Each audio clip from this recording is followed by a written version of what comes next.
Americans love using their credit cards, the most secure and hassle-free way to pay. But D.C. politicians want to change that with the Durbin-Marshall credit card bill. This bill lets corporate megastores pick how your credit card is processed, allowing them to use untested payment networks that jeopardize your data security and rewards. Corporate megastores will make more money, and you pay the price. Tell Congress to guard your card, because Americans lose when politicians choose. Learn more at guardyourcard.com.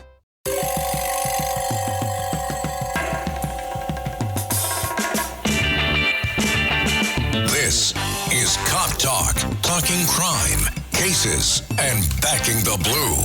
Now, here are your hosts, Captain Ed Mehmet and Detective Kevin Schroeder. Hello, everyone, and welcome to another episode of Cop Talk. I'm Kevin Schroeder, your host. I'm here with my co-host, the famous Captain. Go ahead, Cap. Welcome, WABC listeners and YouTube viewers. Here we are again with another interesting session of Cop Talk. So today's guest on Cop Talk is Inspector Steven Mauriello. Did I say it correctly? Yes. Okay. Steven is an active NYPD inspector with the New York City Police Department. He's also the host of Keeping It Real with Stephen Michael. Stephen, welcome. Thank you. Thank you for having me. So, Steve, why don't you tell our audience a little bit about yourself, where you grew up, where you went to school? So I grew up in Long Island and went to school in Valley Stream. Born and raised in Nassau County. Later on, I went to St. John's University, and I ended up becoming a police officer at a young age. So now, rewinding, St. John's University, okay, broken-hearted. I'm broken-hearted. Yeah, exactly, And very happy. Yeah, and Valley Stream had a North and a South high school, right? Were you South, North, Central? I went to Central. Okay. In the middle. My cousins grew up out there, so I know a little bit about Valley Stream. But I'm sorry, go ahead. Well, St. John's, when I went to St. John's in 1989, it just had a good, it was 1985, 86, I graduated high school. They just had a last winning season. Lou Carnesecca just retired. Brian Mahoney was the coach. It was very good years, and then since then, I would say that Rick Pitino, and they really gave me a lot of motivation back on my St. John's. It was a really good run. I was happy, and next year, I can't wait to next year. Now, I'll call you Inspector. How's that? Inspector, bring us through your career. You came on the job, where'd you work as a cop, and so on and so forth. So I came on the job. I went into NSU, I think it was 625. It turned out 25 in Harlem, 2832. From there, I went to 34 Precinct as a police officer. I did 4 years and change. I went to Manhattan North Narcotics up in Harlem. Mm-hmm. From there, I made sergeant. And I learned about Manhattan back then. You learned the job very quick.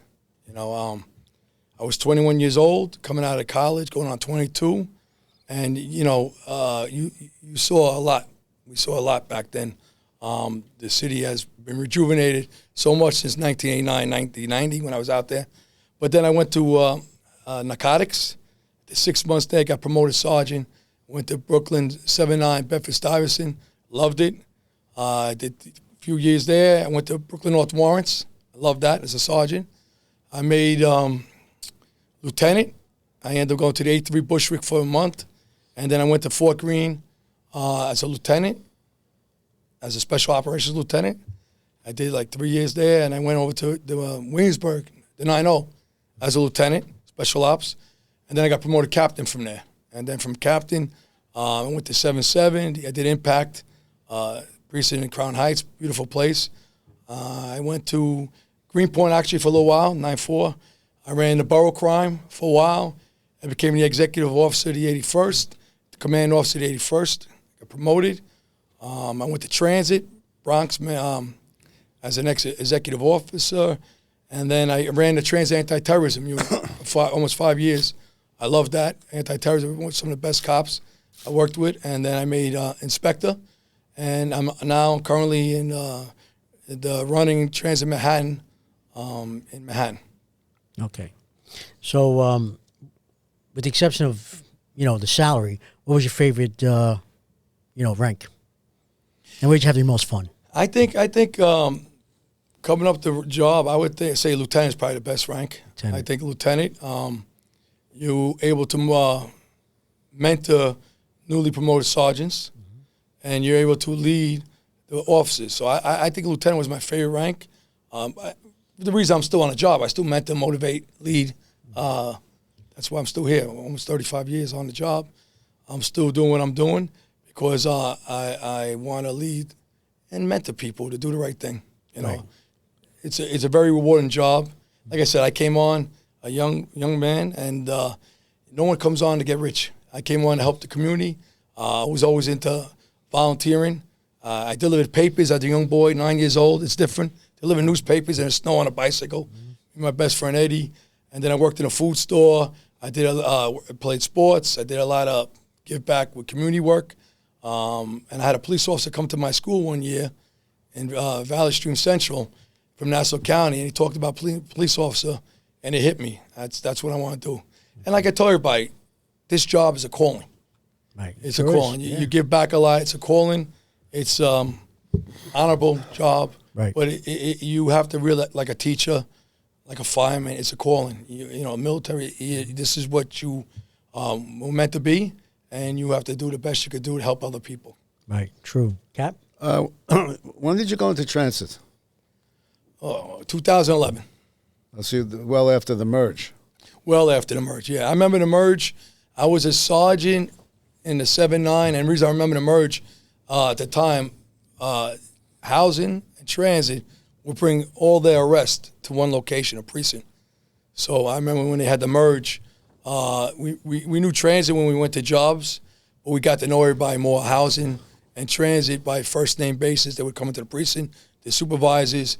A lot of people did the merge. They probably weren't too happy, but I liked it. You get to know more. It's all one job, so I didn't understand this. Well, the merge was 1995, and you came on in 2011. I went to transit 2011. I was a sergeant in 7-9 in 1995. Were they patrolling two cops in the transit at that time, or one? When they did Since the I subway? came on, the transit was 2011. It was two. I believe it was one. It was one or two? It was when I came to transit in 2011, it was two. But I believe back then it was one. In 95? 95. Very busy time. 95. But they had trained patrol teams, so a lot of times they would meet up. So they'd be on the train by themselves, but Yeah. they would meet up at point location, supervisor, to help them out, God forbid, anything happened on the train. Well, after so many years in the PD, how did you find it going over to transit? You know what? In the end, I realized you're helping. So if you're doing detective work, you're helping the victims community. If you're doing transit, you're helping everybody. I find it very rewarding too. I loved my time on patrol, but the aspect with transit now is the minute you walk on a train, everybody's happy to see you. You know, you went to that train car, you say hello, they look at me like I'm crazy sometimes. I'm, in uniform. I say hello to everybody. How are you? How's everybody doing? Everybody good? Thumbs up day, and everybody's, and they love it. So I think what you bring to the public is be yourself. People are sometimes afraid to say hello to police officers. A lot of them, I tell my officers, they are the happiest people when they see you. 99.9%. I used to go to meetings, and they would thank me so much. I would go back and tell my officers all the time, you're loved, then you're needed.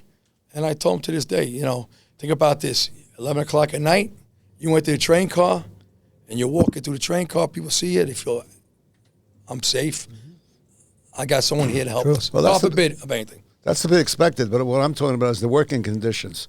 Is there a big difference between working in transit and working, in the I hate to say a PD side, it's all the same agency. I would say the only thing is, what I saw is in police department, top side or patrol, God forbid you call an 85, which means you need assistance, or a 13. You would have firemen with fire trucks coming by, EMS maybe coming by, detectives in cars coming by. It's easier for other commands. I would think the hardest thing with transit is if you and your partner are on a train and you need help, whenever that train stops next door, the cavalry be there to help you. So that's the only aspect I saw to make sure, to tell the cops to have your tactics.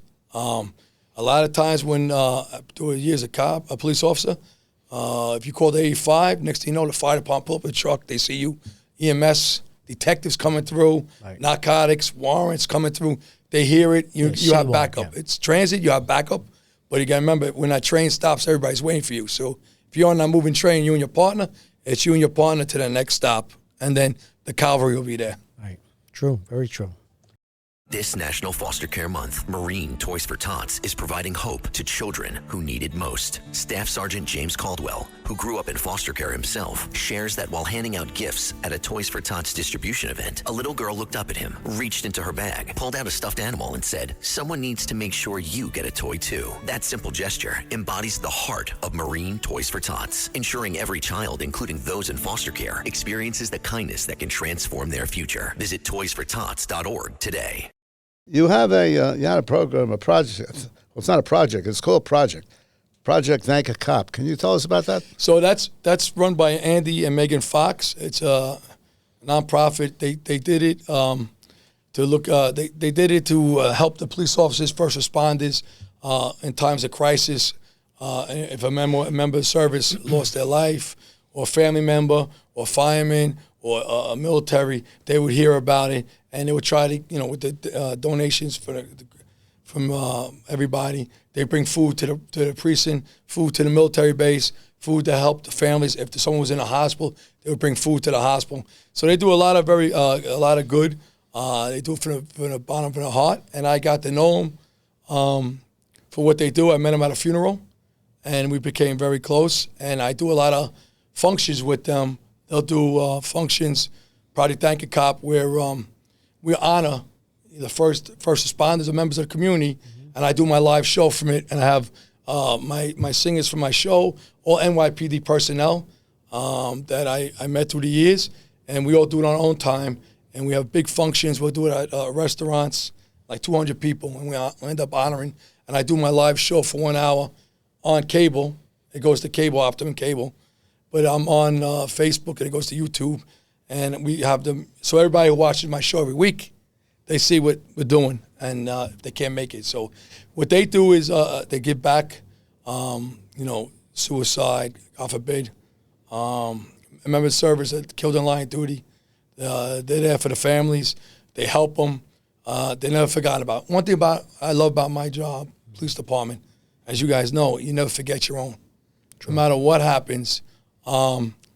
We get to meet. I meet so many great people through Project Thank a Cop, but also through the NYPD, the Anchor Club. Right. I make other first responders, families that lost loved ones on the line of duty that I became very close to. I get Gil Lee and Captain Wu Lee. I love them. They lost their son, Kevin. They used to come to roll calls, talk to all the police officers, and it was therapeutic for them. But for us, it was for my officers and everybody who would listen to the family members who lost a loved one on this job. Every 9/11, we do District 4. Raymond Suarez passed away. His wife comes, and we do it to give back. So I was around for 9/11. This job never forgets. And that's why I think a lot of what I do in my show, I give back. Because when we get to it. No, keep going. So 2019, we had 10 active members take their life. I'm a member of PAPA, which is police officer providing peer assistance. I was trained. It's independent from the police department, NYPD. It's confidential. We're on call 24/7. Everybody gets 1 day. If someone has a problem, they'll call a number, and we'll get back to them. 2019, we had 10 active members take their life. In 2018, I became a member of PAPA. I lost a friend, Chief Steven Silks. He was a mentor. He took his life one day before he was going to retire. I remember going on Facebook and talking to everybody to give them hope, not to give up. And that's what Keeping It Real, Steve Michael took off. I'm at 316 episodes later, so 2019 to now, and I made friends with so many family. Marianne DeLuca McGinnis, her husband, lost his life. We had Marianne on the show. I love Marianne, great people. We had her on the show. Cindy Silks Dumas, her brother Steve took her. I became very close friends with a lot of people, and so 2019, what I do now, I do a weekly show. I'm on Optum Cable in Long Island every Wednesday night, 9 o'clock, channel 115. Live Thursday nights on Facebook.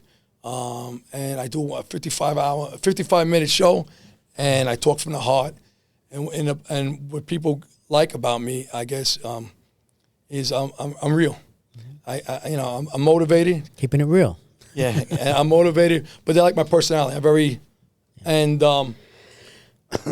every day's not a good day. But you know what? My motto I did since 2019: you matter, you're important, you make a difference. Because one point in my life, I didn't think I mattered.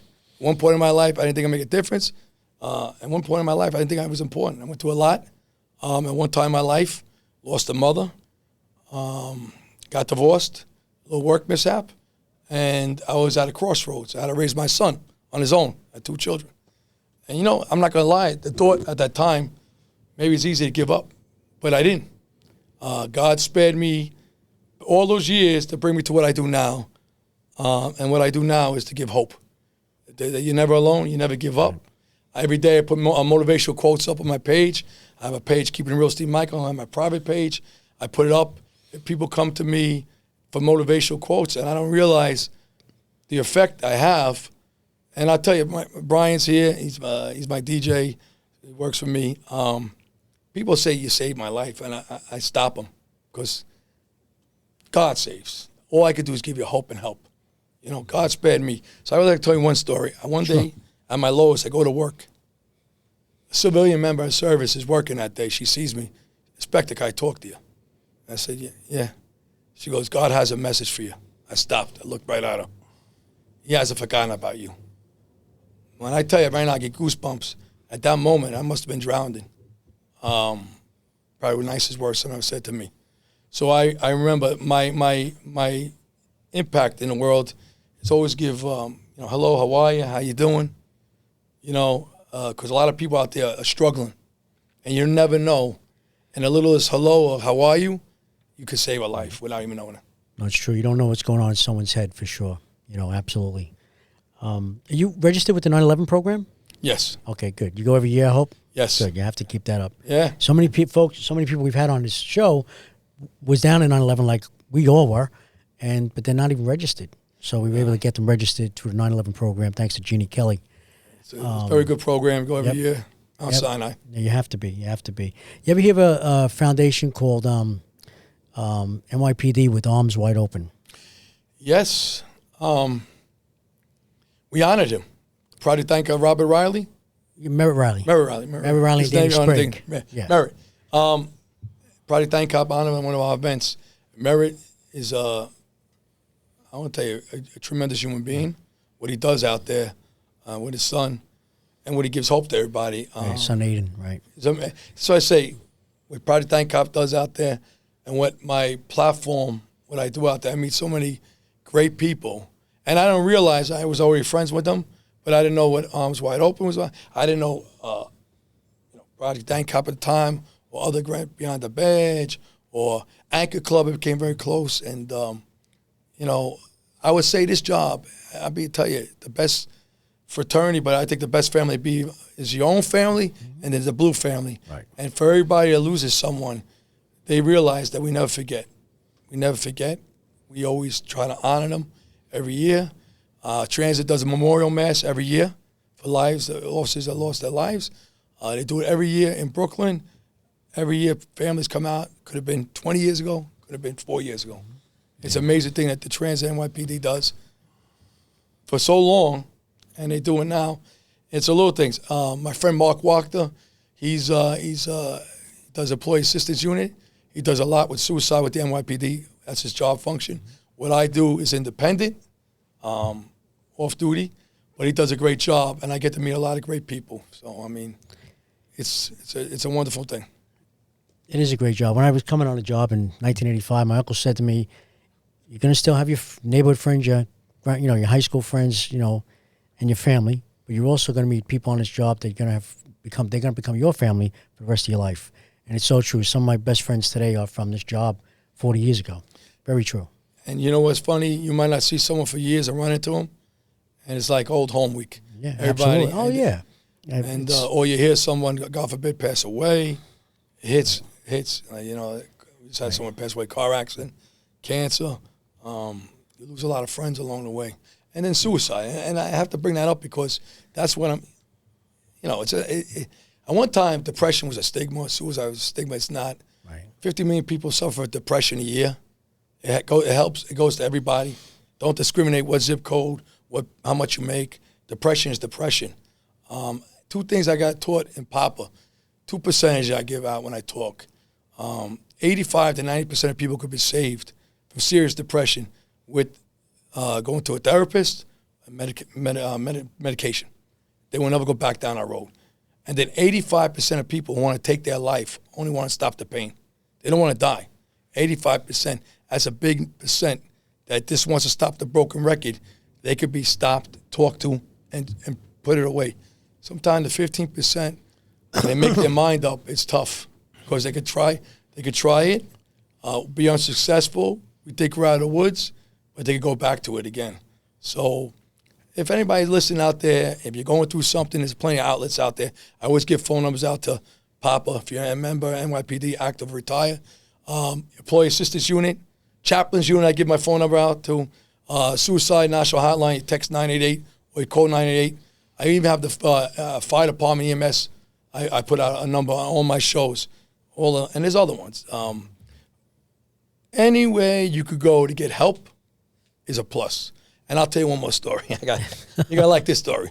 So one day I go see a priest. I'm like, man, I go into a lot. So I go into a church in Rockville Center. I pull up. I go in. I say, I got to talk to a priest. They look at me. Okay, hold on. They bring down a priest. I start talking to him. He's not listening to me. And when it was all over, he's like, oh, you could get an annulment. I said, annulment? You know what I'm going through? So I walk out. I tell the story. I walk out. I go to the car, and a voice said, go back in. A couple times in my life, God taught. A voice said, go back in. I go back in. The lady looks at me, and I'm like, what are you doing here? I said, give me the highest priest you have here. You know, bishop, highest priest. Al comes down. Bishop, could I talk to you? And within me opening up to him, you know what he said? That's a lot for one person to go through at one time. You know? So I bring it out for a reason. There's hope out there. There's help. If you got to talk to a loved one, you do it. You want to talk to your best friend, you talk to your best friend. You want to call these numbers, you talk to someone. You go see a priest, a rabbi, whoever you want to talk to. People will listen. Sometimes the ones who listen more, and I was taught this, are the ones that have 2 ears and one mouth. You only talk when you have to jump in. I had to learn that because I like to talk too much. You listen more, and when you jump in, you jump in. A lot of people just want to tell you what's going on. It's a weight they carry on them. Yeah. Like a sack of rocks. They'll go to a bar, they get a little medicated, one rock, they still carry it home. They can go to church, still come home with the rocks. They go home, go to job, go here, they still carry that sack. What happens when you let them vent or let them talk to someone, they ease the pain, and they learn to forgive themselves. A lot of stuff we go through, you can't forgive yourself. There's mistakes made in life through your whole life. No one's perfect but the man upstairs. So a lot of times, or you have to give forgiveness, and that's another one. Right. People carry that bitterness. They just have to, you don't have to be buddy-buddy with them again, but you learn to give forgiveness because in the end, that frees you from what you carry. Cap? You know, you mentioned Steven Silks. I knew Steve. And the tragedy of him, he was at a high rank, probably the highest ranking suicide that I'm aware of, you know, all my years in the job. And you wonder why he did it. I know that the job meant everything to him. He had, I believe he had nothing else going in life except the police department. He loved the job. And all of a sudden he's out. He's going to be out, and he's going to be a civilian. I experienced the same thing. I did 40 years. And I was a captain, so, you know, I had respect. I had enjoyed the job. The next thing you know, I'm back in the civilian life. I'm just an ordinary person. It's a hard pill to swallow. But certainly it's not suicide. It wasn't suicidal for me. It was depressing for a while, but I learned how to deal with, you know, my new life. With Steve killing himself, I always wondered, did he ever talk to anybody? Did he ever let anybody know he was having problems? So with Steve, I lost a couple friends. I lost Roy Richter. President sure. CEA. Yeah, we knew Roy too. Yeah, we Very went good. to his And wake, yeah. I lost Dennis Mulaney, Inspector. I lost a lot of friends, all ranks. I lost family members to suicide. My son lost his best friend, 17 years old, his friend took a picture of a train in Long Island and jumped in front of it and sent it out to everybody. And, you know, so what affects with Chief Silks, Steve, no one knows. I ran into him like 3 months before he retired. We were talking about vacations, and, you know, he's like, well, I usually travel with everybody. I'm like, well, you still could travel with everybody. There's a lot of time. But what I tell everybody, and not that this becomes an identity, but you got to remember, we start working at a young age, right? A job is a distraction. I try to tell you, a job is a distraction. If you have only stress at your house, you know, it's not going to distract. So we go to work, whatever's going on, we work, run the radio run, or whatever you do, it distracts you from other stuff. And your home is your happy place now. True. So, but what I tell everybody, when I realize with my show, I help people, all professions, military, firemen, teachers, social worker, police officers, correctional officers. I go down the line, and you know what they want? Did I make a difference? Everything I did in my life, and what's my purpose now? And I tell them, listen, retirement is for everybody. It's not for everybody. But you know what? You did make a difference. I had to learn too. I coached my son's little league team from 4 years old to 18, gave back. All the kids came back every year. But we make a difference. We think it's got to be like the big award, the difference. I saved 100 people. No. A lot of time we help Mrs. Jones shovel up snow. You brought the mail in. You helped someone across the street. You made a difference. But what I tell everybody, your purpose, you know, look to do something once a week. If you want to work, you work, but don't kill yourself. Do something 1 week. If you want to meet your friends, go out Wednesday, dart night, whatever you want to do, have something to look forward to. Because a lot of times everybody, I'm going to retire, I'm going to decompress, and we do. But after a couple months of decompressing, you're like, what's now? I'm used to going 100 miles an hour, and now we're at a standstill. Well, speaking about retirement, we just was talking about this before with another guest on the show. Getting back to the NYPD, at 63, it's mandatory retirement age. To me, I feel that's too young today. I mean, there's guys who, I'm sure you have friends too, and I have a lot of them, who at 63 had to go. They weren't ready to go, they didn't want to go, and they were doing a good job. They're still healthy, in shape. 63 is kind of young. Fire department, 65. Newark PD, 66. We can go on and on and on. I think they should raise that, you know, that limit in regards to mandatory retirement at 63. I'll say this. I don't think we're ever ready to go. Some people, some people are ready to go 20 years and out. Right. Because they're going to move to another state with their family and start another. That's the easiest way to go. As you do your time, a lot of guys, I'm doing 20, I'm getting out. And then 3 months later, 4 months later, they're working a full-time security gig. And then a year later, like, man, I should have stayed another year. I should have stayed this. And I think it's for what you want to do. Some people want to leave 20. Some people want to do 15 and leave. Don't listen to anybody else's advice because some people in the locker room, I wish I could retire. No. Go when you're ready. We all sign up for 20. I did 28. You're still going. He did 40. You know, so, you know, and the guys who want to do 20 now, maybe that's the best bet. So this is therapeutic for what you guys do. You do this is for work, but this is therapy. My show once a week is therapeutic for me. You know, everybody says thank you. They came away like I could have the worst week. Work. I still there 8 o'clock live. Thursday nights I come live with energy, and they say thank you. But I tell them all thank you. I mean, for anybody to watch me. But like I said, my show gets on Facebook between, like I say, 15, 20,000 views a week. Shared all over. I say thank you for actually coming on my show. We have music. We do motivational, inspirational. I do virtual vacation. I lost a friend, Johnny Williams Lawrence. He died of cancer. 19 years on the job. He has cancer. He died of cancer. I had him on my show. He became a partner of me and Brian, and he's not forgotten about it. Every week I go virtual vacation, which means leave your passport alone. DJ Brian play your music, and I go to Florida, Jamaica to music. But Johnny's pitches up, and I say, Johnny's my brother, my friend, my coworker, my co-host. The man battled cancer like no one I've ever seen in my life to his last day. And when he was dying in hospice at his home, the day before he died, he was emaciated. I came into the room, and his wife she just retired. She was a sergeant on the job. He actually sat up hearing my voice. The guy battled so hard. So for everybody out there, you know, so many people want to give up on life, and so many people want to live life. But in the end, giving up ain't the way to go. It's never the way. And in a menu of life, you're never going to say, take my own life. It's never going to be on that menu.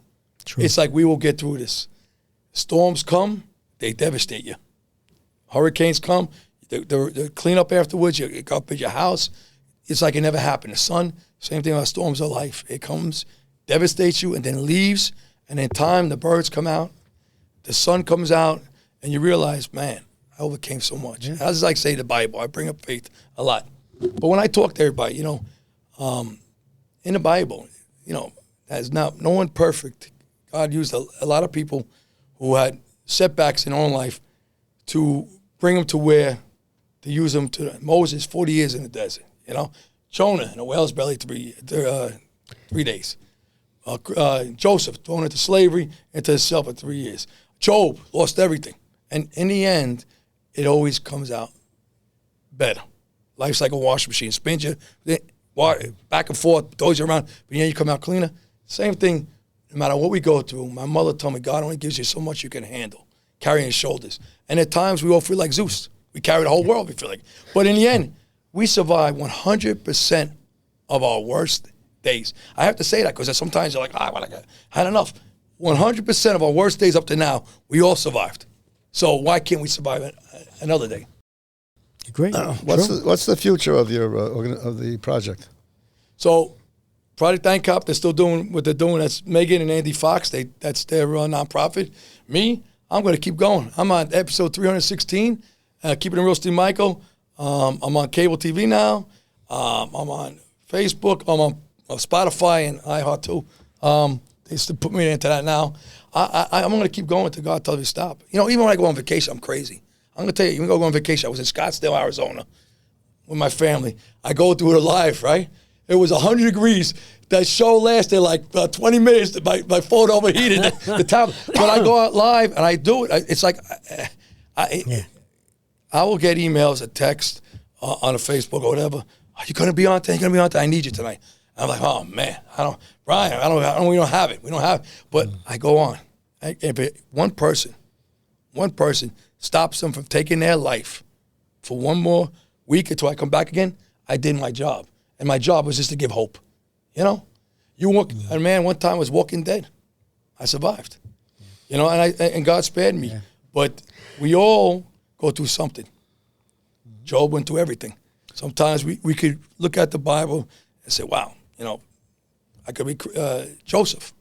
You know, I could be this one. I could be that one. You went through it and you wonder why. And I say this, like David, he slayed Goliath, you know. A lot of time I told everybody, our Goliath might not be that 7-foot giant that he faced. Ours could be a deadline, a disease, a setback. And you know, David was the only one who believed he could take him down. Everybody took him and he slayed everybody. He went in there with a slingshot, 3 rocks, took him down. Why? Because he believed. And God knew he was going to do it. We have to believe we could beat our Goliaths, whatever it is that sends us back. If it's that diagnosis, if it, God forbid, divorce, the D's of life, depression. Anything. Always believe. Anything, you know. Cap? What's the maximum number of your circulation? You mentioned before, I think 19,000 on one particular platform. Yes. But all together, put them all together. What's your viewing, your audience, or your listening? So I'm on Facebook page, Keeping It Real, Steve Michael. I almost have 21,000 followers on that. My page over 5,000. It's 26. Yes, I probably I would say maybe some give and take both play. And the 21,000 people on Facebook, I don't know half of them. Most of them I don't know. They found me through motivational mental health I put out there, and they follow me. And I think about 25,000 actually. And you know what? I like to get on a platform one day where you could help somebody somewhere else, because you need more positivity in this world. You know, I tell everybody, you know, you read the papers, this and that, you know, the world will be coming to an end. A little more positivity out there will help us survive another day. Too much negativity, and you're already down in the dumps. Mm-hmm. And I'll say this, like, sometimes you're super depressed, but if you add, God forbid, serious alcohol use or medication, you got a knee injury, and you add on top of depression, say, it's like a Molotov cocktail. It can go any time. It gives you thoughts of maybe I could take my life. You know, it's hard. Yeah. Even think about it, taking a life. Since this program is geared specifically to law enforcement, do you direct your program to law enforcement? Yes, I direct my program to law enforcement, but to everybody. I learned law enforcement. It's directed to a lot of my outlets where I send my videos to law enforcement. But I'm to give you one example. I'm on the Italian cooking channel on Facebook. They share me. I'm Italian, a Leo Italian. I'm all over the place. Like Irish Angel shares my video. 9/11 Memorial. They share my videos every day. They love me. A lot of places share my video. And I think it's because, again,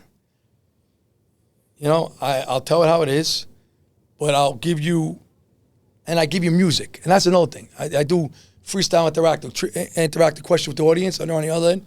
They'll answer it. And if it's taped, they'll answer themselves. You'll see comments like, I'll say, like, what's your favorite color? What's your favorite food? You only have one meal to eat the rest of your life. What would it be? Brian will say pizza. I love pizza. I'd say chicken parm for me, but I couldn't kill my own chicken. I'm a chicken parm guy. I couldn't. If I didn't kill my own chicken, I'd be in pizza. I think it'd be pizza. Yeah, I'm a chicken parm guy. Time's up. You go to the best restaurants. What do you want? Chicken parm. Yeah, me too. Man. They get mad at me. Message. Well, Steve, Inspector, running out of time. But any last words? And also tell everyone how to get a hold of you and tell them about, if they want to listen to your podcast, how they can do that. All right, you can find me on Facebook page, Keeping It Real, Steve Michael. You can follow me on Strong Island Television, Paradise Studios. That's where I do my live show. You can follow me on YouTube, Keeping It Real, Steve Michael. Spotify, iHeart, Keeping It Real, Steve Michael. But you want to watch me live every Thursday night, 8 o'clock, Facebook. And it'll be on YouTube, on Strong Island Television. You'll have a good time. It's an experience. It's like life, a roller coaster I give you. But you leave laughing. You could be crying in the beginning. I'll talk from the heart. But at the end, you're laughing and you're pumped up. So if you want to follow me, also, if you're on Long Island, Optum Cable, I'm on every Wednesday night, 9 o'clock, channel 115. At one time I was on Saturday night. I was on Saturday nights, like John Travolta. They're moving to Wednesday night, but I'm like, prime time, 9 o'clock. It's like Laverne and Shirley, Three's Company was 9 o'clock, I think. So I'm on prime time. But, prime time. I like that. I just want to say for anybody out there, law enforcement or not, but if you feel like you can't go any further, please don't give up. There's plenty of outlets. You come to my page. I put all the phone numbers up. Every show I give you a phone number. Don't give up. This world's a better place with you in it. All right? You know what? There's only one you, an original. Don't be a cubic zirconia. Your value more alive than you ever know. And if, God forbid, you ever want to take your life, think about the pain. You'll leave everybody behind. So please, whatever you do, you're matter, you're important, you make a difference. Don't give up, please. That's a great message, Stephen. Great message. So I'd like to thank our guest today, Inspector Steven Mauriello, NYPD Inspector. I'd like to thank you for your time. Be safe out there. Keep up doing God's work. And glad to see there's some great people still on the job like yourself. Thank you. And good luck. Hopefully you'll make chief soon. All right, thank you. Thank you. We'll see. On that note, I'd like to thank everyone for listening to Cop Talk. If you like what you hear, you can subscribe to Cop Talk at WABC Radio, at WABC. And you can also follow us on X at Cop Talk WABC, at Cop Talk WABC. And until next time, God bless you. God bless America. God bless law enforcement throughout the world. God bless our U.S. military and CAP. This program will also, this session will also be viewed on YouTube. Thank you. Until next time, be safe out there. God bless you.